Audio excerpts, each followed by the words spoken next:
కోసం గోతిని తవ్వుతున్నప్పుడు ఒక పురాతన సమాధి బద్దలవుతుంది.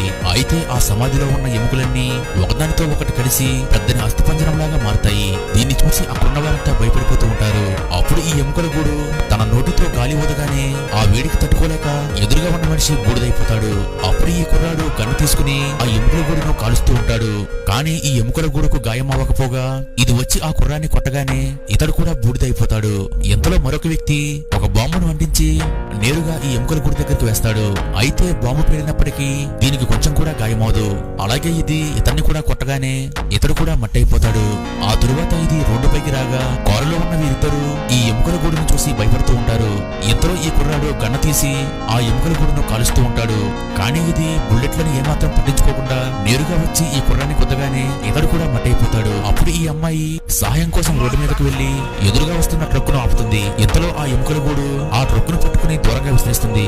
అలాగే ఈ అమ్మాయిని కూడా కెమికల్ ఊదగానే మసి అయిపోతుంది.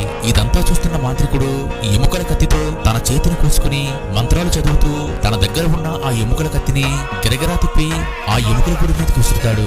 అప్పుడు ఈ ఎముకల గూడు తన శక్తులన్నీ కోల్పోయి గట్టిగా అరుస్తూ ఉంటుంది. తర్వాత ఏమైందో చూడాలంటే వీడియో లైక్ చేసి ఛానల్ సబ్స్క్రైబ్ చేసుకోండి.